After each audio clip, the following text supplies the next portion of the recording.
Good morning. We're glad to be back with you again. And for those of you that we haven't met or you're not familiar with us, we're Chris and Carol Green, and we are community life coaches. Been living here in Harrisburg. July will make 14 years. I'm originally from St. Louis, Missouri. My wife and I met in college 40 years ago. Can't believe I can say that. Been married 37 years. Got 3 adult sons. 2 daughters-in-law, 1 grandbaby, and life has been challenging, but it's really good for us right now. We're currently in a season where we're getting the opportunity to live the dream.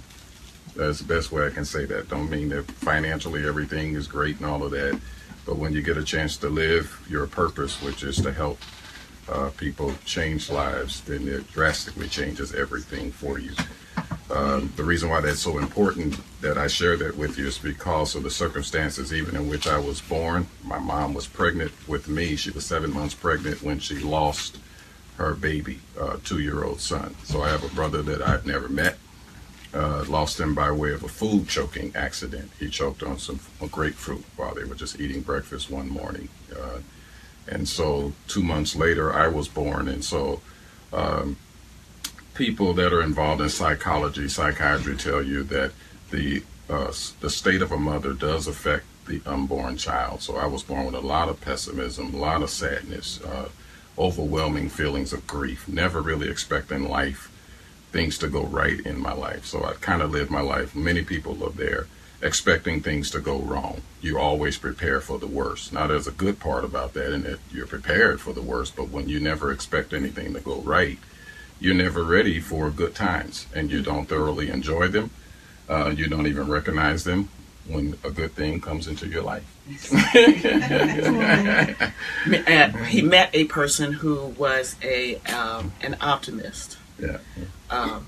So we balance each other out. Yeah. But I tended not to plan for things to go wrong.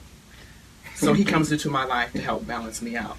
But I also help me to expect things to go right. Things there are when you plan, things do tend to go right unless something else strange happens, and so of course life happens. Yeah. But yeah, we helped each other a lot. But I share all of that with you because obviously when people come into Shalom House, the residents, they're going through a horrible time in their life. And all of that stuff that's in their background, in their family, in their life's experience, you get hit with it when they walk in the doors, even if they don't know how to articulate all of that, express all of that. I love the fact that we're doing this coaching because it gives us the tools to be able to draw some of that out by fact-finding questions, pondering questions, ways of being able to communicate and not tell people what to do. But you'll find that many people already have the answers inside of them. They just don't know how to pull it out, just like I didn't, because of so many things that went wrong and are going wrong.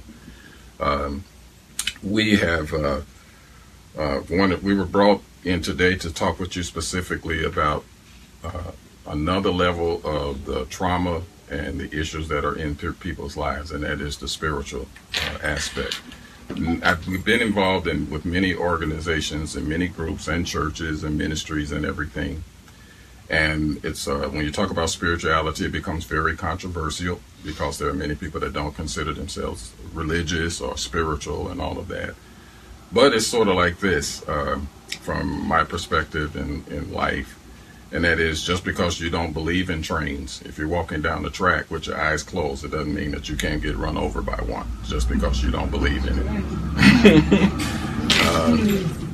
And when it comes to the spiritual aspects and the things that you guys encountered a couple of weeks ago, for those of you that don't know what I'm referring to, one of the residents had a supernatural experience.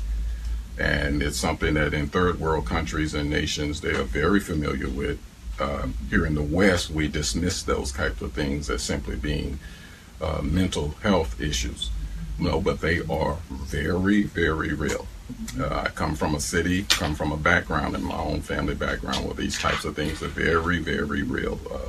People that are from the South who practice black magic, witchcraft, voodoo, all of that types of things. That stuff is real. Rather, it's not just movies, not just Hollywood. And as many of the resident staff found out a couple of weeks ago, it is absolutely real. Especially when you have a resident who is struggling with it and screaming out in the middle of the night and all those types of things. Wasn't a nightmare. Those of you who dealt with her, you found out she was not having a nightmare. She was not having a mental breakdown. There was an actual spiritual entity that was affecting her, and that was working against her, and she knew it, and she was terrified. The organization in St. Louis, Missouri. St. Louis is a Midwest city, but heavily influenced by the South. In fact, most African Americans that live in that area, like my parents and my grandparents and great grandparents, they migrated there from the South: Mississippi, Tennessee, Alabama, New Orleans, Louisiana. And that's another one of those areas, especially New Orleans, where there is heavy spiritual stuff, supernatural dealings and all of that. And so those are in different parts of the country like that. It's not a big deal. People are just so familiar with it. It's not even a second thought. But up here in the north, where you don't see it very often, don't experience it very often, but now people are coming here from all over the world. We're going to have to deal with it. And Miami's another place. But we're going to have to deal with it. And the way that Shalom House has chosen to deal with it is to actually begin to prepare the staffers to first recognize what's going on, and then to take appropriate steps. There are those who are like us. I understand that when it first happened, a pastor was brought in, and he began to work with the young lady. The very next day, my wife and I were brought in to deal with her. And I won't go through all of the details, but I will share this much with you so that you can kind of understand our background. My wife and I have been ministers. We are ordained ministers. We were ordained back in 1991. So we've been in this for a while. When they brought us in, many have reported such things from her as a voice changing, face changing, expressions changing, absolutely another personality. And this was more than just split personality. This was much more than just someone going through a psychosis. And so the way that we have been trained to deal with it, first of all, when we came in, we were called in at 12:15 a.m., came in at 12:30 a.m., and began to work with her, sitting right here on the sofa. And we just simply, first of all, we wanted to do was to calm her down, because she was absolutely terrified.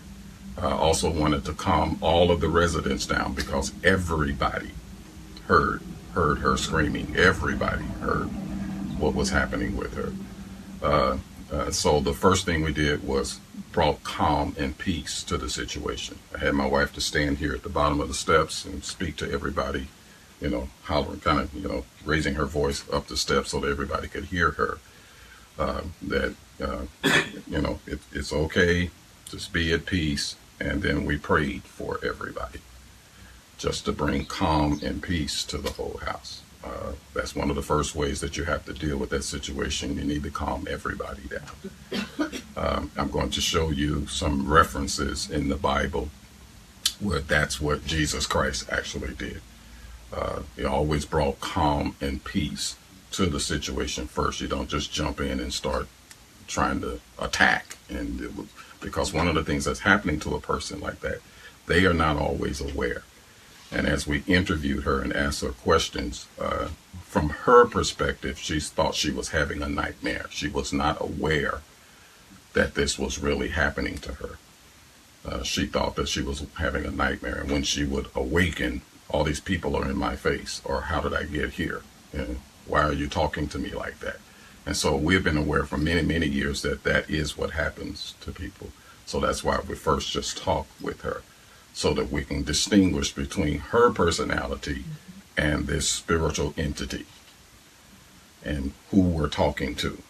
And and once we were able to just kind of calm her down, then when she would have her moments, I would just ask her, what's going on? What are you feeling? What are you feeling? Describe to me what you're feeling. What's happening to you right now? And even though we told you guys we're coaches, we're not counselors, we're not therapists. Well, because we've been involved in this from the ministry aspect, we knew what to do, how to walk her through that process. We learned from her story that there is some serious trauma for her back in Africa. She's from East Africa, and that's the reason why we said a lot of third world nations, this is very commonplace. There's some very serious traumas, serious abuse that has happened to her. And so I know that as a therapist or counselor, you go, well, isn't that what triggered this? Isn't this what no, that was a big part of it. But the problem that we were having was that as she was opening up and describing what happened to her in her childhood, she would begin to have a physical reaction, heart racing, panic attack. And so we recognized that from our training. This is anxiety. You are responding in anxiety as you are remembering what happened to you as a little girl. But when she would feel that, at the same time, she would feel this evil presence come up on her. And so what was happening, and I'll let you guys help you understand that, often when people are under this level of attack, the open door is fear. Sometimes curses have been spoken against them. This will sound bizarre, but it's true, guys. Spells have been spoken against them and their family members. And so the open door is fear. So because of the fear, and she even received a threat that if you ever tell anybody what was done to you, you will die. And you have to understand, for people who they have actually seen these things happen,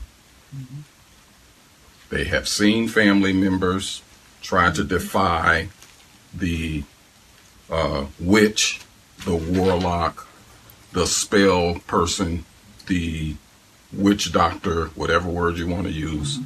When they saw people who defied these people and they did get diseases and die, they're in absolute terror when something is spoken against them. Even though they've come to America, you got to understand, for them, this isn't just Western civilization and we only go by what we can see and taste and touch and feel and what we can reason with our minds. They come from a world that, no, we deal with the unexplainable. I love how back in the 90s, here in America, there were various television producers and shows that came on to try to explain some of this to us Westerners. Some of you remember shows that would come on with titles like, The Unexplainable, The Supernatural. And they would show us people trying to record these things on video, and strange, bizarre things would actually happen on camera. And many people dismissed it and said, no, that's just camera tricks. That's just no. For those of us who have had dealings with these things, we know, even here in Gettysburg, I understand they go on ghost tours and people have actually experienced feeling, seeing. It's real. The stuff is real. And the reason why we go to the Bible with dealing with that is not because the Bible is a religious book. I'll share this with you. I know that sounds really strange. What do you mean the Bible isn't a religious book? The Bible was written over the course of about 1,500 years by 40 different people. It wasn't 40 people who got together and decided to write spiritual things. See, when I said that on purpose because there are many conspiracy theorists who believe that the Bible was written with the intent of controlling people and nations and promoting racism and all of that. No, just 40 people over the span of 1,500 years simply wrote and documented and recorded their thoughts, what they believed God was saying to them. Sometimes they were just recording history. Some were recording their songs, poetry, stories, recording history, writing letters. of what was happening in their period in time. And through archaeology and folks who study history, they pieced together and found manuscripts, documents of these people's writings, and were astonished and amazed at how they all fit together, even though most of them never met one another, never talked with one another, never even lived at the same period of time. So that's why you hear words used like the Bible was inspired by God, because only there had to have been something beyond human beings that could cause 40 people over 1,500 years to write their life's experience and things that were happening to them, and it all fit together in this incredible story that explains and expresses what God is really about. And it was so radical, especially when you talk about the Bible's divided up into two sections, Old Testament, New Testament, referred to as books. But you could use words like documents or writings. 39 in the Old Testament, 27 in the New. The New Testament is basically commentary on the Old. It was not received. It was absolutely rejected. The religious leaders and people of the day, meaning from the what we now consider to be the first century on, fought against it. The gentleman who ended up writing most of the New Testament, the New Testament was 27 documents. He wrote 14 of the 27. When that new movement started called The Way, he fought against it to the point of imprisoning people, executing people. He was absolutely, totally against this new thing that had been released, because the new thing that had been released kind of took the power away from religious people. He established religious order and told people, you can have a relationship with God directly with him, one-on-one. You don't have to go through priests. You don't have to go through sacrificing animals. You don't have to go through all this other stuff. You can just have a direct one-on-one relationship with God. Well, this guy fought against it. And so that's the reason why when you hear people talking about the Bible, if you don't understand all of this history, you'll just think this was some book that was put together as a conspiracy to control mankind. But I want you to understand it was absolutely fought against by religious people, by the religious order. They did not go with this. And so I know that the Bible has been used to promote racism. It has been used to try to control nations, women. But I'll tell you, to put it to you this way: when you have something that was written with the intent to promote the love of God, for us to really understand God and his connection with man and the purpose and plan of God for man, but someone uses it for a different reason. It's sort of like this, and how people reject it because of how it's used. On September the 11th, 2001, people took airplanes that were created and designed to help all of mankind and use it as instruments of destruction. People use automobiles and plow into a crowd of people, using it as an instrument of destruction. So we don't say, let's ban all airplanes. Let's ban all cars, because they can be used as instruments of destruction. Same thing applies to the Bible. You have to go back to its original intention. Now, why did I go into all of that? Because the Bible details in many, many examples, and we brought some of them with us today, how to deal with these evil spiritual entities. And I needed to take the time to at least give you some background on the Bible, so that when you read these things I'm about to present to you today, you can understand where the writer was coming from. We're going to look at the writings in particular of a man by the name of Luke.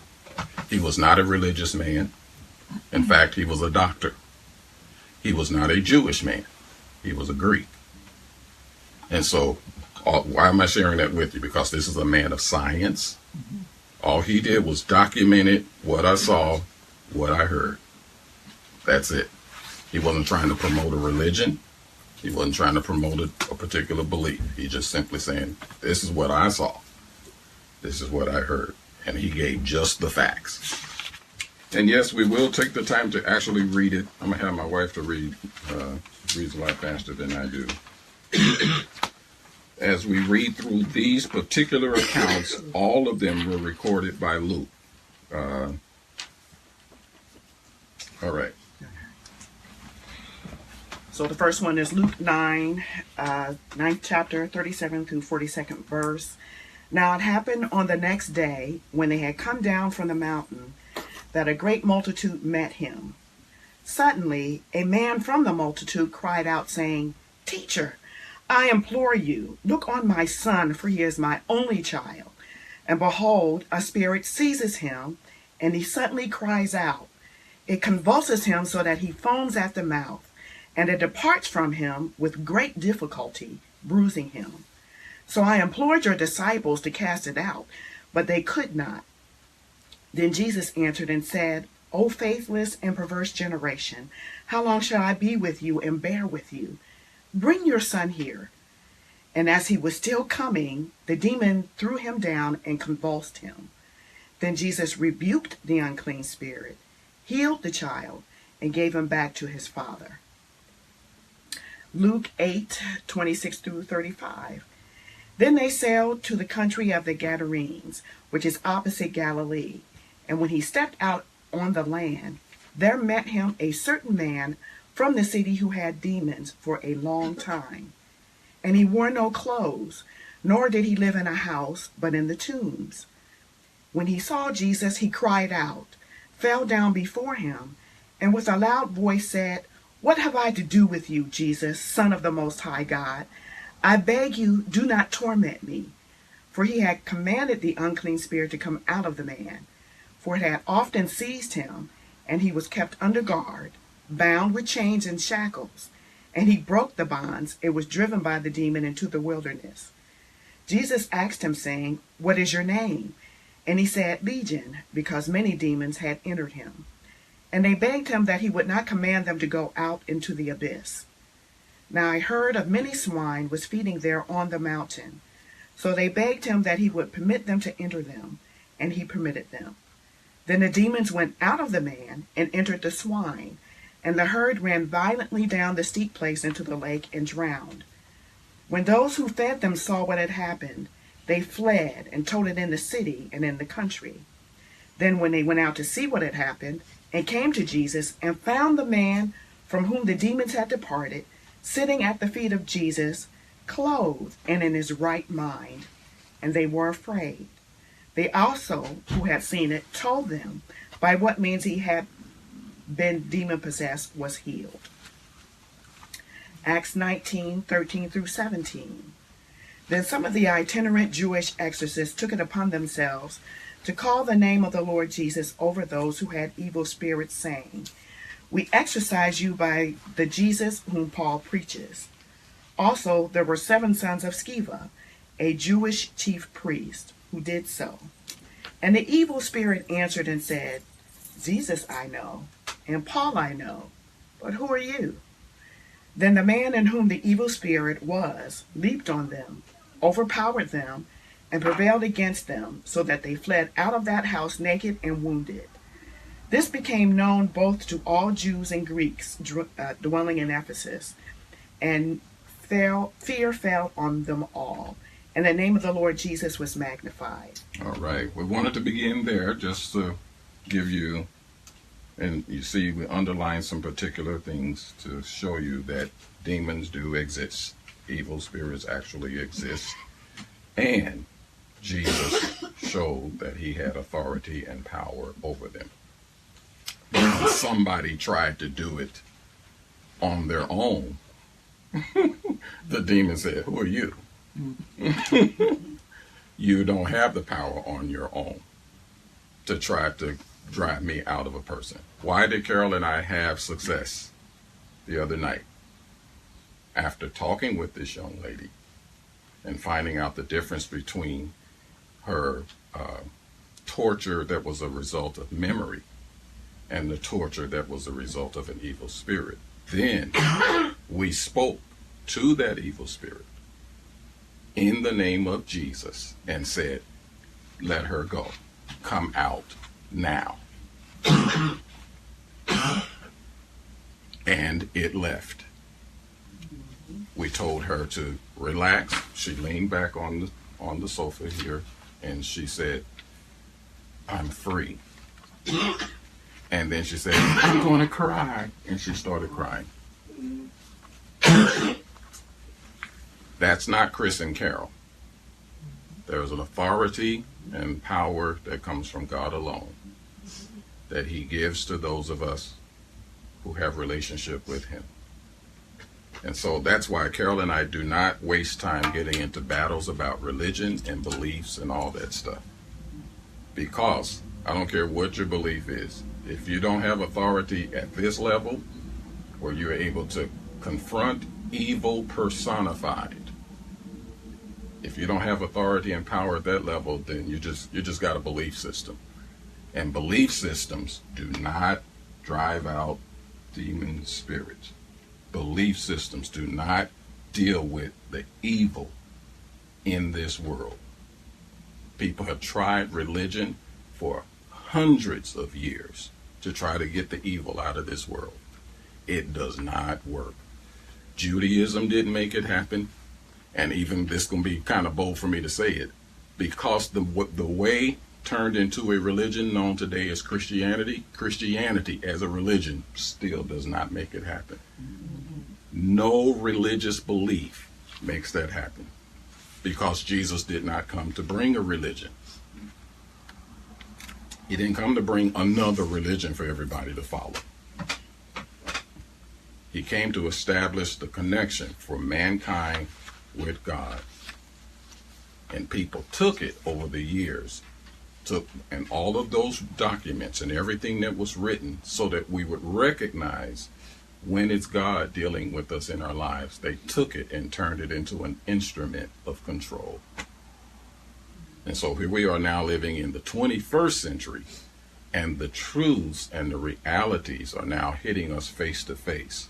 And the way that it's happening is that now we are encountering situations and circumstances that religion cannot solve. Nobody's religion can solve it. So what's gonna solve it? We must be connected with the true and living God. Yes. So just to give some response to that. I want to reiterate, we are not here to talk about God. We're not here to tell you what you have to believe. However, we are here with a mission that says we're about restoring wisdom and transforming lives. And we started out by saying that means we can't pick and choose what issues people bring to us. We have to be open to receive everyone. And if and we will receive more situations where you'll be more aware of it. For those of you that observe what they're describing internally, how many of you observed a transition from the way the person was to the way the person became? Mm-hmm. Totally. Yeah. Mm-hmm. And what was interjected was Chris and Carol and another person that are skilled in the belief and the authority that Chris and Carol are talking about. So whether you choose to understand that and apply that for yourself and in your own life, or even here, it is to know that there are people here that are choosing that and do practice it. And because we do know that it's out there, and whether you want to operate in it here at the shelter or in any of our programs, it's out there relative to your families. It's out there in all areas of your life. Mm-hmm. And so this information being shared to you, and again, coming back to the certification process, it gave you a preparation. You might not have thought you were being prepared for something that was coming in, but you endured it. And I'm here to say that I don't think that if you didn't have that training, that the enduring would have been at the level that it was at. You had a strength that was imparted to you over the last several years, not just the certification, but over the last several years, that has helped us to be able to be prepared whether or not we knew what was coming. Now we can have an awareness that says there could be other stuff that's coming, and you have your antenna up that says, okay, there's a solution for this. And everybody that comes into this place where they're looking for solutions, and we have solutions. We may not know what they are right in the moment, but it shifts us from thinking, okay, this is something that I'm going to be afraid of, to this is something that needs to be afraid of me. It's a totally different posture. Yeah, that's the perfect way to put it. Yeah. And we share that with you because this is nothing for you to fear. Nothing for you to fear. It is the reason why when you hear the documents, the stories of the people who lived and saw and experienced God, and I'm so glad that they wrote it down and recorded it. And even when you hear those things that where they are disputed, when I'm sure some of you have heard those things like, well, when the Bible was copied, I heard that they made all kinds of mistakes and all of that. And yes, they did. But the mistakes that they made were in punctuation and in articles. Like they forgot to put a or the the. Those were the kind of mistakes that were made when the Bible was duplicated and copied. The mistakes weren't made in content. They were little things like punctuation and articles that really didn't change the content. Didn't change it at all. Why am I saying that? Not just to defend the Bible, but to tell you that the people who wrote these things were simple. They were not writing spiritual documents to control human beings. It was just individuals saying, this is what I experienced. This is what I saw. This is what I heard for myself. And so this particular guy, I wanted to choose him in particular because he was a man of science.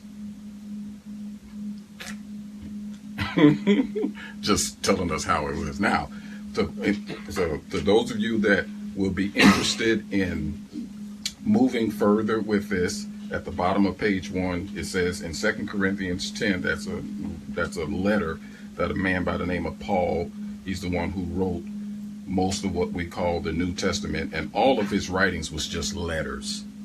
He wasn't writing sermons, he wasn't writing spiritual documents. He was just simply writing letters to encourage the people in the various cities where he visited and he spent time. After he was converted, because he was first opposing this new thing called the Way, and he was converted and began to teach it and champion it, then he became an outlaw to the religious leaders, to the point where he even had bounties that were on him, people making pacts that we will not eat until this guy is dead. He spent the rest of his life on the run. He was lied on by religious leaders. And I keep making this point on purpose because we keep thinking of the Bible as a religious book, but it really is not. Because the religious people rejected it. And when it started becoming used by religious people to promote their religion, then centuries later, we think of it as a religious book. But it never was. Never was.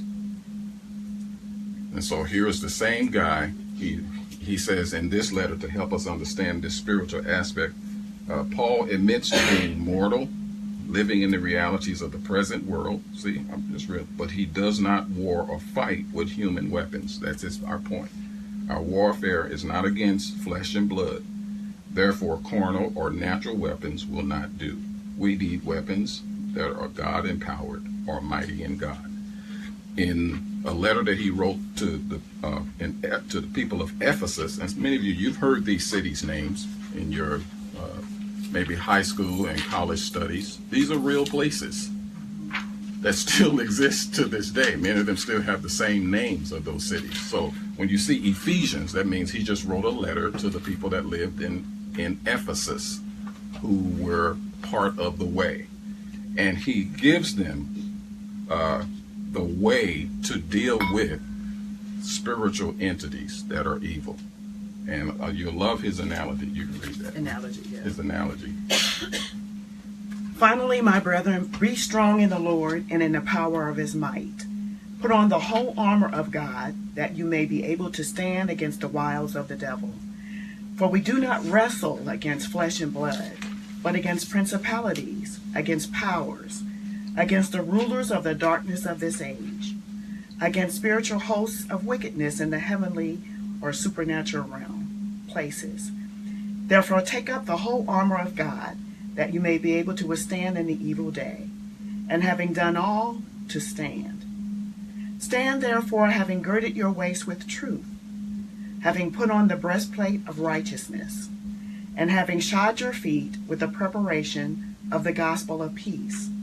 Above all, taking the shield of faith, with which you will be able to quench all the fiery darts of the wicked one, and take the helmet of salvation and the sword of the Spirit, which is the word of God, praying always with all prayer and supplication in the Spirit, being watchful to this end, with all perseverance and supplication for all the saints. In the commentary of the Azusa Study Bible, it explains that we must discern between the spiritual struggle and the other social, personal, and political difficulties.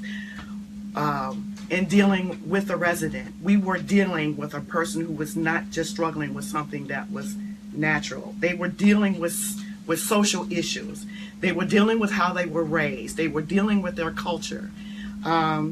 They were dealing with personal issues. They were dealing with political difficulties. They left their country to come here. So they're dealing with more than just things in the natural. They are dealing with spiritual issues, whether you believe it or not, or live that or not. If that's not a part of your lifestyle, it's still real. Otherwise, we become too easily detoured, wrestling with human adversaries, instead of prayerfully warring against the invisible works of evil that are working behind the scenes. The armor metaphor is based on the battle dress of the first century soldiers and is intended to show the reader that we are engaged in an active battle now. And for those of us who are Christians, we understand that we are in a war. We are in a war against evil, and not just an evil mindset, but we are actually in a warfare against evil entities. Let me go on. All spiritual warfare waged today is victorious only on the basis of what has been provided for us at the cross and Christ's blood. Colossians 2:15, it says, having disarmed principalities and powers, or evil spirits, he, with Jesus, made a public spectacle of them, triumphing over them. So two distinct and complementary facets of spiritual life. Personal faith that positions itself against evil. That's what we are doing. And number two, aggressive prayer warfare that assails demonic strongholds, and that's what we did with the client. And to break down Ephesians 6:8, some of the terms there. To stand against, in verse 11, means to hold at bay aggressively, or to stand in front of and oppose. And that's what we literally did. Wrestle, in verse 12, means to engage actively in one-on-one combat. We weren't fighting against a person again. And we made her very aware that we were not speaking to her, but that we were speaking to the entity itself, so that she would know that we weren't fussing at her, but we were speaking to the entity. To stand in verse 13 means to be found standing after an active battle. The next word, stand, in verse 14 means to take your stand for the next battle. You ought to always be prepared for what's ahead. Don't relax. Always be vigilant. Preparation in verse 15 refers to that which is already accomplished and ready. The wicked one in verse 16 is a direct reference to the personal assault of Satan against believers. And in verse 18, all prayer is literally every order of praying, the specific method by which spiritual warfare is carried on. There are different kinds of prayer. There's supplication. There's where you're asking the Lord for specific things.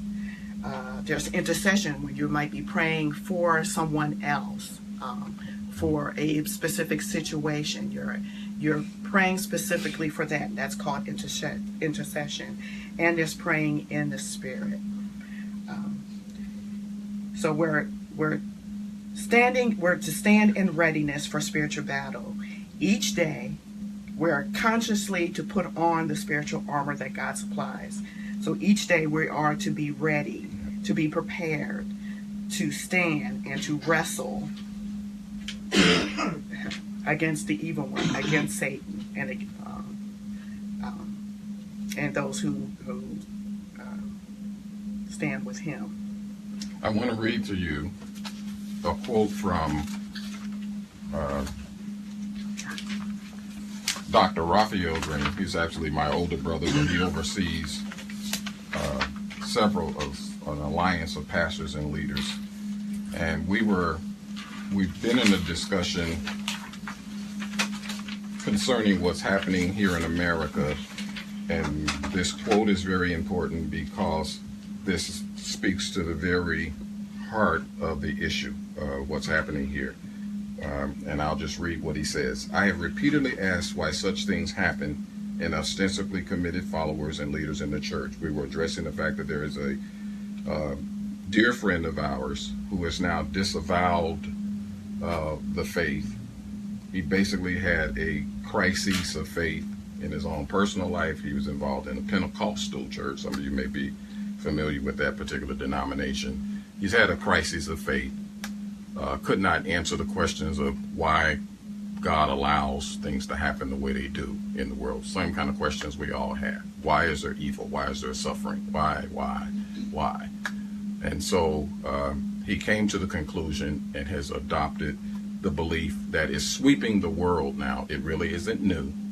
This isn't new, and some of you are already familiar with it, and it's called the gospel of inclusion, and that everybody is going to be okay in the end of all of this. So people like Hitler, and it doesn't make any difference. Everybody's going to be good when it's all over. So it's called the gospel of inclusion. It's going to become very familiar, and it's going to be based upon as long as you just live a good life. So what we are dealing with, and I'm not here to debate about that, what we're here to address is this. Now, that's what he's addressing now. He said, within the last few years, going through the rigor of acquiring a doctorate, serving in the House, working with my family up closer and more personally, I have been charged to mark the difference between, these are the difference between God-inspired trust in Christ and human-inspired belief in one's own standard of righteousness. Very important. Because that's the battle, that's the elephant in the room in every organization, including right here at the table today. The difference between God-inspired trust in Christ and human-inspired belief in my own standard for what's right. It goes like this. Whatever's right for me is right.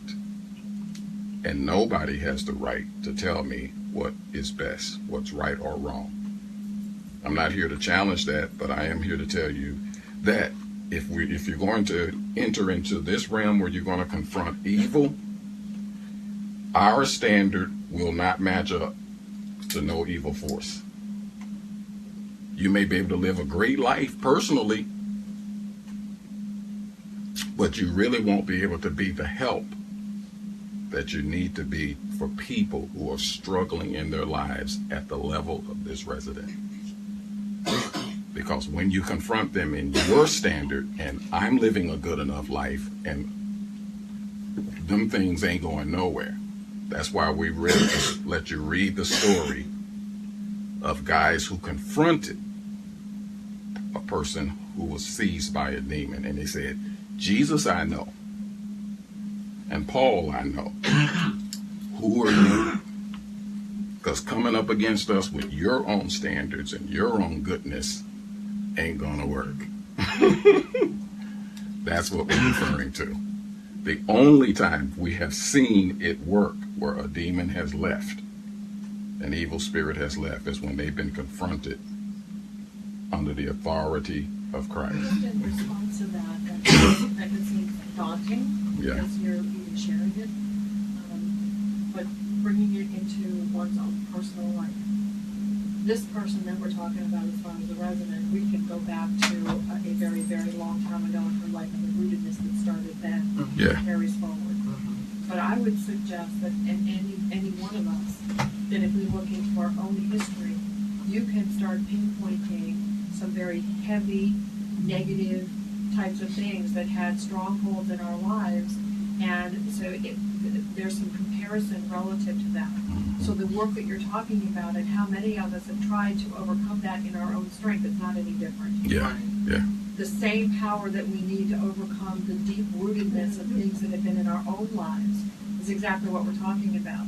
So while it can seem like, okay, this is coming in and I feel like I'm doing good here and I'm doing good there, the thing is, we will let ourselves off the hook.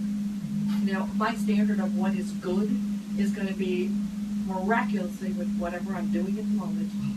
And it doesn't challenge me to say whether I could be doing something more. It just gives me the permission to stay exactly where I am. And, you know, we all get the opportunity to evaluate in our own lives, what is our life about? And whether it's, you know, at this level or in any capacity, if we're going to be settling with this is good enough for me, then that's the impact you're going to have on your family.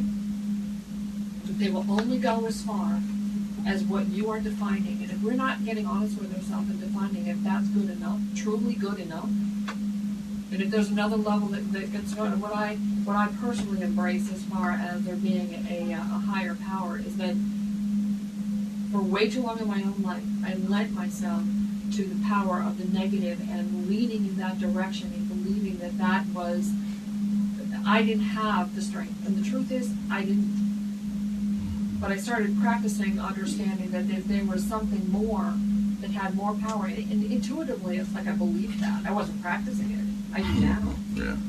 But the more you lend yourself to deciding that there is more power in the power of the positive and keeping your mind focused on that, you start recognizing that you do have the power, but it takes that study, it takes that application. And as you're applying it, you start seeing the evidence in your own life. It's no different than any other, if there's addictions in your life. If you've been a shoeaholic and you stop doing that and you meet somebody else who's been doing it, and what did it take for you to get there? Well, it took discipline. It took getting to something else. And if somebody else is stuck there, they're really keeping themselves boxed in any given period of their life. As soon as you have the freedom from it, don't you want to give it away? Don't you want to have somebody else be able to experience it with you? This is the power. At a level that is well beyond the kinds of things that have been the day-to-day. But if we can learn and apply these things at that level, imagine how much quicker people will be able to overcome the addictions that may be the lesser ones in their lives, or the lesser ones in our own lives. That's transformation. I remember, and when talking to my brother as he was going through his doctoral program, he often challenged his professors because many of their presuppositions, the things that they had built their entire philosophies upon, were strategies and ways of thinking that did not work in the urban world. And so he challenged them all the time because he said, that may work where you are, but that don't work in the city. in the urban community. Well, that's not going to work in the third world. And so even though you have built your whole life and have a doctorate level of education, it operates in a vacuum. It only works as long as you stay in that environment with those people, with that group. And Shalom House is operating outside of what's considered to be the norm. I'm just telling you that's what's happening. The past few years of the transition has been because the people that are coming here are forcing us into operating outside of the systems and the educational thoughts that have been established for many years, where they are forcing us into the change. It's not like Denise is saying, let's charge into this. The people are walking in the doors and they're like, are you going to help me? Or are you going to hold on to those beliefs and philosophies and educational systems and, social work? You got your degree in sociology and social work. You got your degree in human services. You got your degree in psychology and psychiatry. What are you going to deal with me? Because I'm dealing with evil spirits combined with rape and trauma and seeing people blown up in the streets when I was 4 and 5 years old. I'm dealing with all of it. And so if all you got to bring to me is the grief counseling that's going to walk me through my process, but you can't deal with these curses that were spoken over me and my family, then what we have seen in our years is they just end up right back in another type of trauma or another addiction or something else because they really didn't get free. And we can pin medals on ourselves and give ourselves awards because we helped such and such number of people when all we really did was put a Band-Aid on cancer and patted ourselves on the back that we did such a great job of that. And what we are after, and I'm saying we because we consider ourselves part of Shalom House, what we are after is absolute, true transformation. And even if we don't get 100%, and we may not assess everybody's situation perfectly, but we're aiming for it. And we don't want to have to turn away anybody simply because we didn't know what we were doing. If we turn them away, let it be because we did everything that we could. And we just weren't able to, but it's not simply because we were scared of it, we were afraid of it, or we were totally ignorant of it. They didn't fit into our box. They didn't fit into our strategy. They didn't fit into our metrics. But that's what's happening to us. That's why if I seem a little bit more passionate about it today, it is because for us, this has been like one of the top issues when you come into urban community work that often gets ignored by our higher education systems and schools of thought. They will not deal with this. They just won't. And we have to because they're coming in our doors. This is Carol and our direct quotes to you.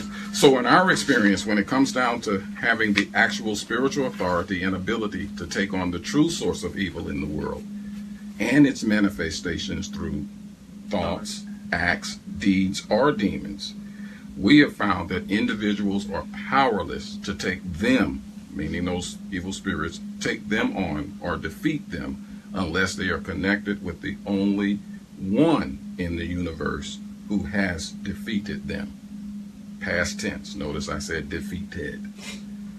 This topic is one of the issues that convinced us that we made the right choice in becoming followers of the way.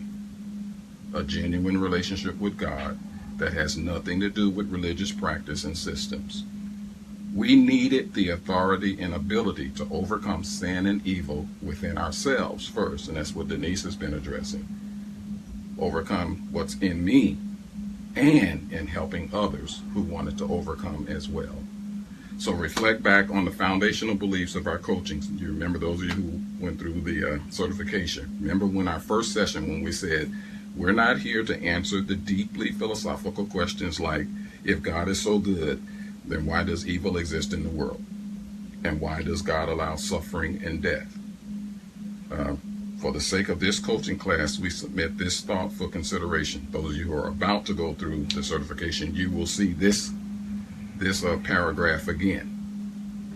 The ultimate form of love was for the Creator to give the created people absolute freedom of choice and freedom of expression. That's the ultimate form of love. He gave us, every single person, freedom of choice, freedom of expression. It's other human beings that take that away, not God. Since people with God-given freedom make poor choices, some make horrible choices, murderous choices, and hurtful choices that can destroy the lives of others, the loving Creator established a way for the wounded, devastated, and broken to overcome the consequences of decisions of others and the consequences of their own bad choices. The Creator God even provided a way for the perpetrators of pain and suffering, and that's only God. We didn't be thinking like that. God made a way for even those who perpetrated the pain and suffering to find redemption. So, Creator God provided the way, and that's why we believe in the way was not a religion. The way was a person. Following the way can lift every person and all of humanity above the internal and the universal struggle against evil. I don't say that to try to make you join the way, but so that you understand this is what's behind the therapeutic and healing process we took that resident through. This was all of what was behind all of that. But we have this promise, and I'll close with this final statement from Luke as he told us what Jesus said. And Jesus said to them, talking to the people, I saw Satan fall like lightning from heaven. Behold, I give you the authority to trample on serpents and scorpions, which is, he was using symbolic language to talk about evil spirits, and over all of the power of the enemy. And here's the promise to us: nothing shall by any means hurt you. Wow. You have to hold that thought. Nothing shall by any means hurt you. Nevertheless, do not rejoice in this, even though that's a great thing to rejoice, that the spirits are subject to you, but rather rejoice because your names are written in heaven. Isn't that awesome? So we close with that thought for you, and that's why we named this, Nothing Shall by Any Means Hurt You. Yes. Thank you. Going back to when the request was to have a security guard and enter the pigs. And the permission was given when they entered the pig and the pigs threw themselves out. So I'm guessing that would be a question that would have come up out of the episode that we had. Is what happens when you cast out a demon and you call it out, and certainly the person doesn't get permission because they can get used to having that odd dynamic going on and it's become their normal, and so they don't choose to let it go. Yes. But when they do and it is released, you speak to that. In fact, one of the first questions we asked her was, do you want to be free? And you may say, that's a weird question. That is because in our years of experience, we have come across people who they wanted this entity because in some cases it gave them power, ability, control, manipulation of their family members, their husband, their boyfriend, their girlfriend. And they liked having that entity in their life. For that reason. For that guiding them. They didn't like the torture or the torment that it brought, but they like having this, quote, guidance. Some of you have heard of people say, I have a spiritual guide that leads me. Entertainers who are openly confessing that they channel spirits. Beyonce being at the top of the list. We all know Sasha Fierce because she has openly admitted that I allow a demon spirit to take over me while I'm performing. So this isn't something that's like everybody goes spooky. No, we got an entertainer who's telling us that's what she's doing. So is it true? She actually may not be able to sing after all. It might be soft.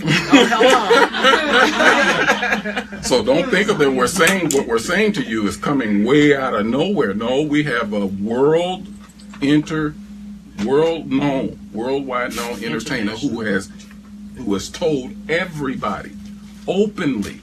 She's not keeping it a secret. She says, I channel a spirit. She said, when I come to myself, I don't even remember some of my performances.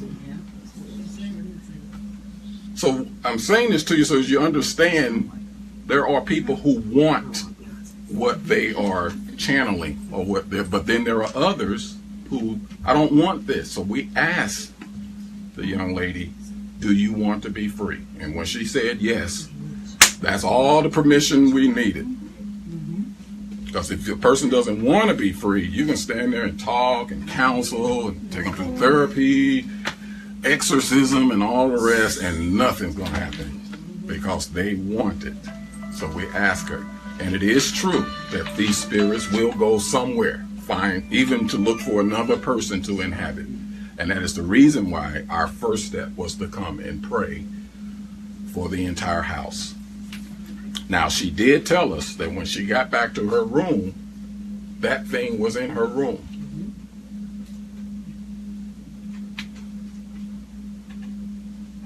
So what happened was, after that, we were called in again the next day. I hope this is okay to tell. And we actually took the time to pray over every single room in the house,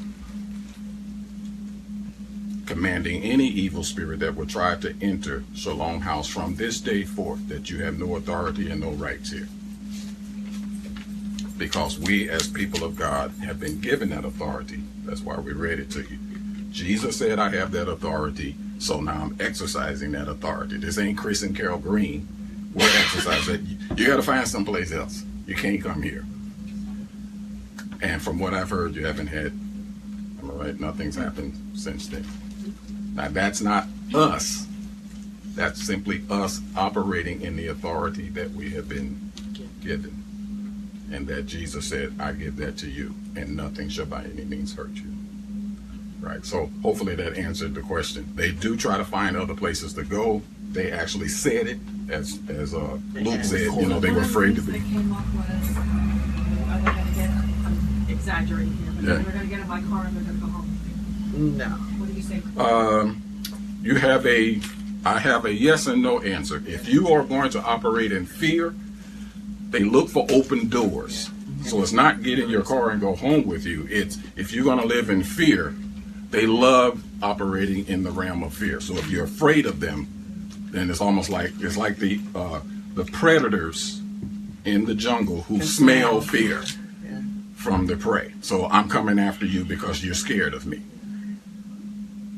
And so that's why it would behoove you. Here's the other issue. Don't be like those exorcists who stepped into something that they had no authority to operate in that realm. Now, so it's best to step back, bring in the people who said, you're strong in this, you're good at this, go for it. In the few experiences I've had, people, we tend to connect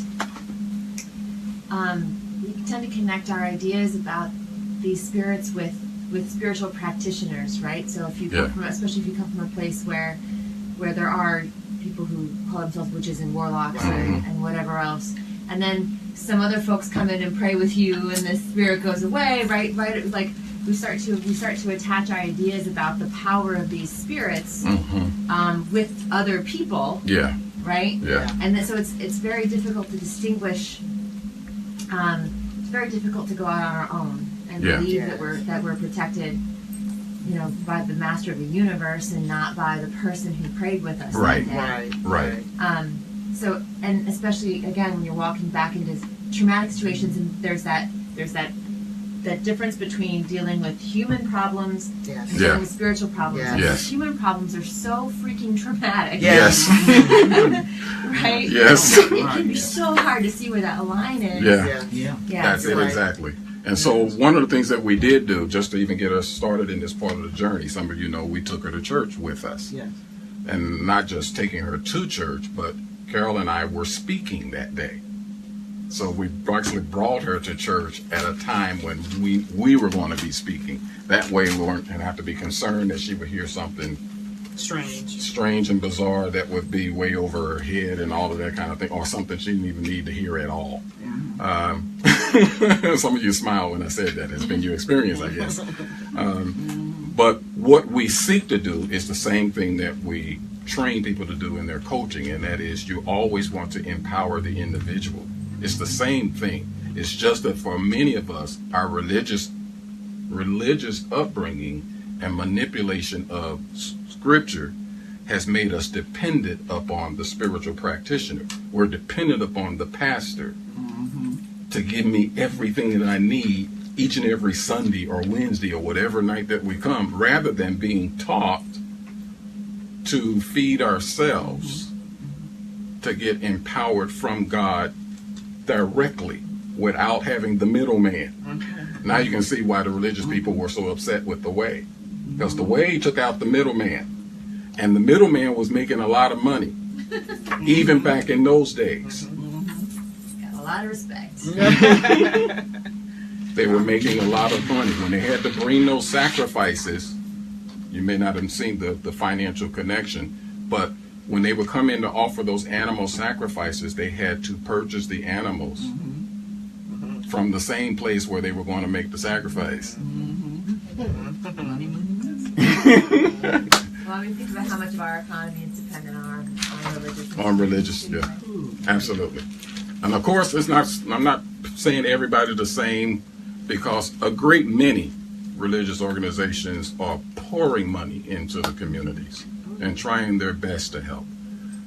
Actually, the phenomenon of the mega churches and the people we see on TV, be honest with you guys, they're very rare. In fact, it was Nate Gaston that brought this statistic to my attention. He said, actually, the average church size in America is 60 to 75 people. It's not 10, 20, 30,000 people.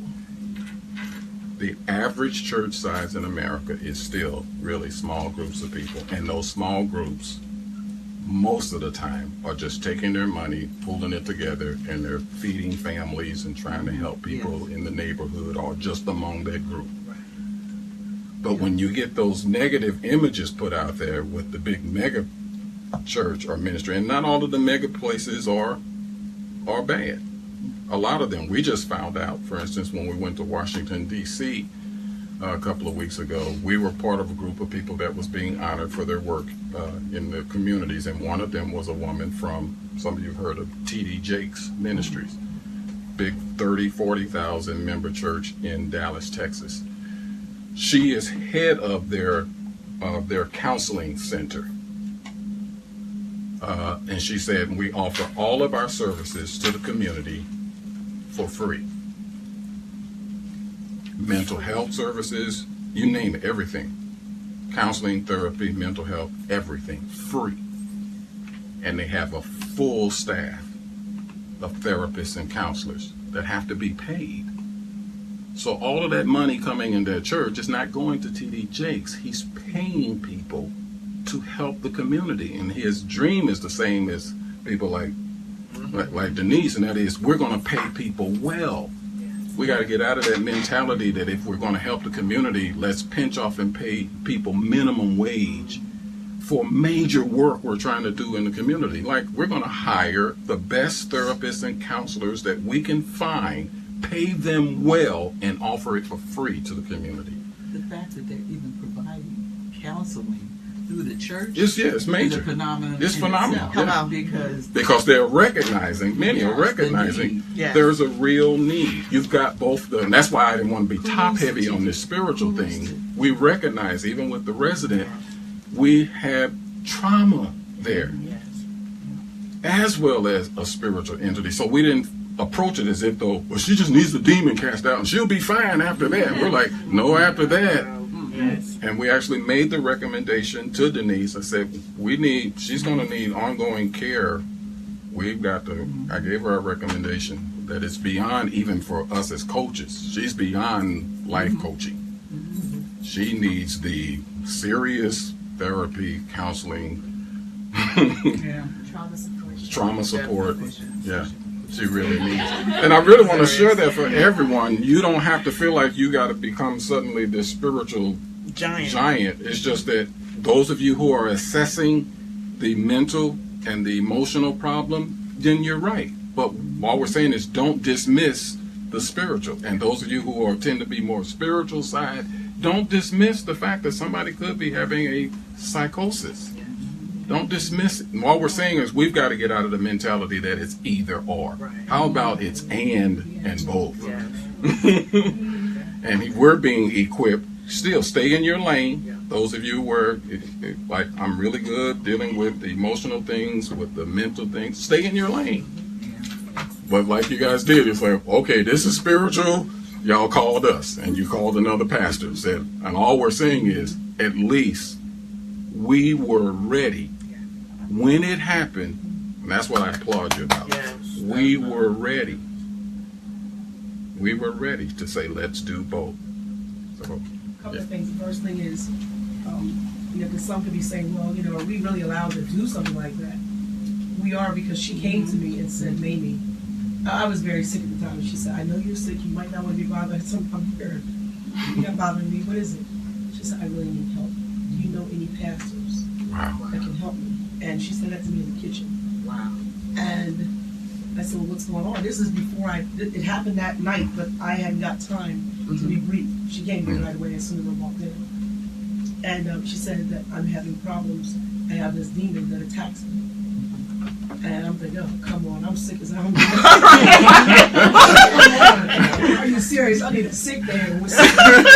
No, not now. So the first person I thought of was Miss Madeline, but I knew she was sick too. Wow. And I was like, oh no, we got a problem here. So she did come and ask. Yeah. So we didn't jump on anybody with oil and all of this. And no. And then the second thing was, when the last time you all met with her, the very next day when I came in, she said, Mimi, she said, I'm free. And she was totally different. Because every day, I'm coming in sick, but I'm looking. And she said, I'm free. And she said, I just want to thank you for Shalom House helping me. And she said, I know, and I don't know if you were there, Dee. She said, I know that if I was anywhere else, they would have put me out. People would have came and got me and put me away, and they would have just constantly put pills in me. Yeah. And she said, and that's not what I needed. I needed to be free, and I couldn't get anyone to understand because I didn't know how to say it. Yes. So you don't know who's walking in with what. Yeah. And it doesn't mean that they don't belong here. Right. And like she said, if I had been anywhere else, they would have put me out, And that's true. and she still wouldn't have been helped. Because you said that. She needed help. Yes. And I mean, it was the couldn't most put her out.